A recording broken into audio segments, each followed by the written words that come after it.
Isinalang ko ulit itong SBR. Ito yung nanay ng Miss Kikas. Tapos ngayon nga, naisip kong pagparisin yung magnanay.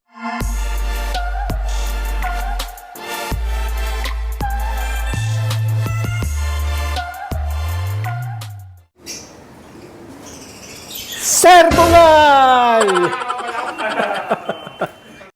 Welcome back mga kalapatids. So yun mga kalapatids, papakola namin yung third batch. Yung third batch nga mga kalapatids, naturuan na rin namin kaya lang hindi pa namin sinasama sa pagpapalipad dito nga sa mga nakakatanda sa kanila. Binubugaw ni JJ Bigay ang sakulam. Bigyan lang ang sakalam. O ganyan nga yung pagpapapasok namin dyan mga kalapatids, medyo mahirap dahil marami. So yun mga kalapatids, ganito nga namin pinapalabas isa-isa yung third batch, yung pinakahuli, yung mga pinakabata.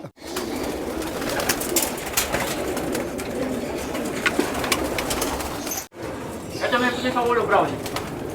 Saan? Ito po. Yun. Pero mga ano na to mga kalapatids, pumipitik na. Baga umiikot na. Kaya lang hindi namin sinasabay dito pa sa mga magugulang na. Baka madala sa malayo. So ito na yung ano. Oh, yun yung upsider. Marunong na nga to.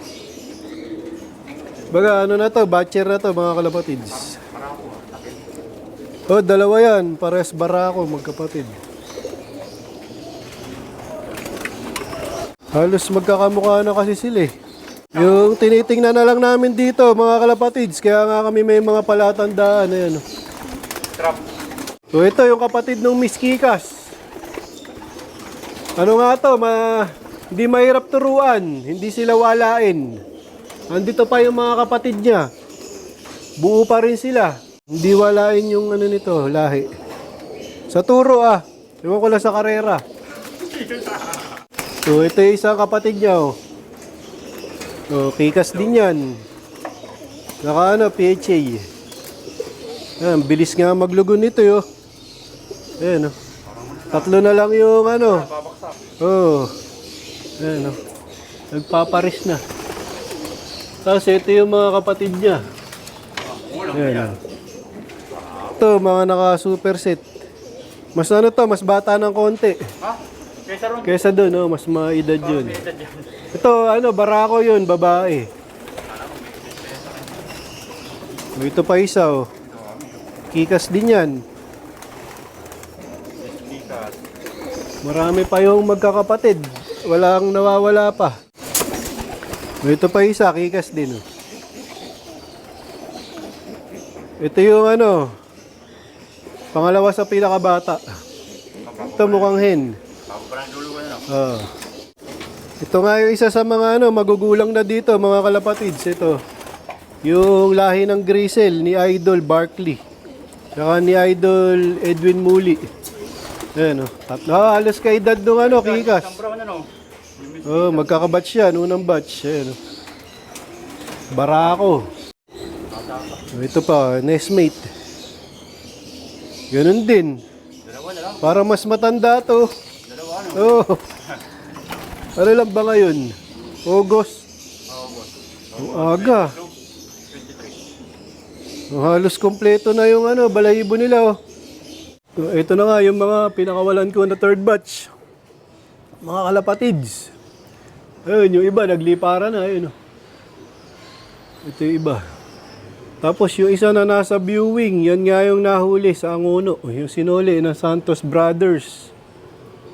At dinala ni Richie Rivera. So, hindi ko muna siya papakawalan dito sa labas. Siguro mga 2 weeks muna siya dyan sa viewing. Bago ulit namin siya isama dito. Kasi nga baka bumalik siya dun sa Angono. Di pa nga sila sabay-sabay rumonda. Hindi ko pa sila sinasabay dito nga sa mga may edad na ibon namin. Hinahayaan nga namin muna silang matuto sa sarili nila bago namin sila isama. Doon nga sa mga marurunong na rumonda. Tsaka baka ano to, tangayin sa malayo. Baga hindi pa ganun kalakas yung resistensya nila para isama namin doon sa mga sanay ng rumonda.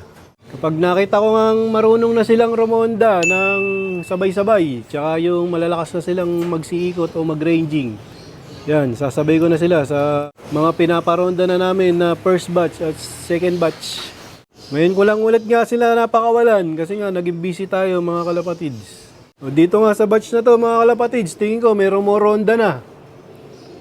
Ano, kulang. Wala yung dalawang brown na magkapatid tsaka yung isang dark check na pinakawalan ko. So dito nga mga kalapatids, nilalagay muna namin dito yung first batch at saka second batch para hindi ako malito pagpasok nung mga pinakawalan kong third batch. Para hindi na ako maghihiwalay mamaya at hindi ko nahuhulihin kapag papakawalan ko na to mamayang tanghali. So yan, medyo matrabaho nga pagka yung mga ganyan nagtuturo ng mga young bird. So dito ulit tayo sa colony mga kalapatids. So ito na nga yung anak ng maglolo na si Akon at si Allen Champ. Si Allen Champ nga mga kalapatids, yung kapatid ni 8 Mac. So, bali ito yung asawa ni 8 Mac. Meron na nga rin isang pisayan. Ayun nga si 8 Mac mga kalapatids.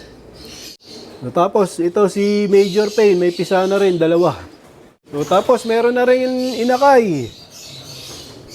Itong lahi ng Superfly. Ito nga yung hen na galing kay Master Pogi.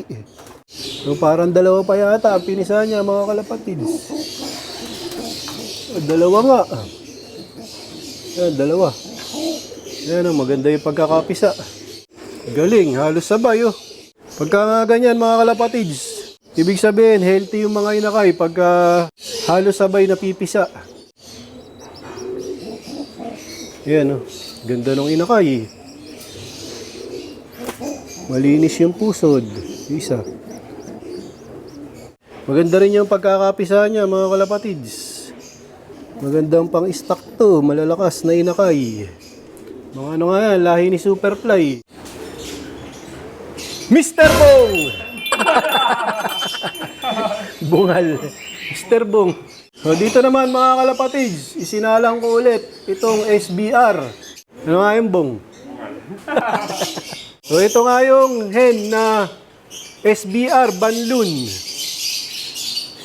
Ito yung galing kay Idol Marlon Lim. Yan. Ito yung nanay ng Miss Kikas. Dati siyang kapares nung ibon ni Master Pogi.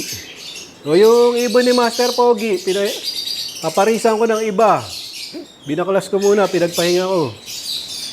Pag-exercising ko muna. Nakita mo na ba yun? Hindi, yun si Master Pogi. Babarbel ano? Kondisyon. Si mga kalapatid, si Master Pogi, ano na? Instructor na Zumba. Let's go. Physical. Physical. So ito, mga kalapatids. Ito nga yung hen na SBR. Tapos ito yung kapares niya, yung anak. Yan. Ito yung dating kapares nung ano, Alphonse. Tapos ngayon nga, naisip kong pagparisin yung magnanay. Bali, ang tatay nga nito, mga kalapatids, yung Spaniard Johnson ni Eddie Alcaraz nga. Tapos yung nanay yun, yung SBR Banlun. So, bali, pagka napana ko sila, meron na akong Johnson Banlun SBR. Inggit na naman si JJB kaya. Ang balon sa SBR hindi parehas ng ano, magkaiba flag line ba yan? Magkaiba ng tao yun, pero pares ano yun. Sa pagkakaalam ko nga, pares Johnson yun. Yung SBR sa balon. Oo, mga pinanggalingan. Tapos, pinares ko nga siya sa Spaniard Johnson, di ba? So, puro Johnson yung ano nila. Oo. Ito, tinago ko talaga to. Tinraining ko to doon dati sa South, itinigil ko na. Kasi nga, ano, talagang gagawin ko siyang breeder. One piece. Ganda yan, JJBK, ang sako lang. Pearl eye yan. So, ito nga yung aking favorite. Yung anak nung lockbreed. Si Throwback. Ayan o, gaganda lang ano yan, pakpak.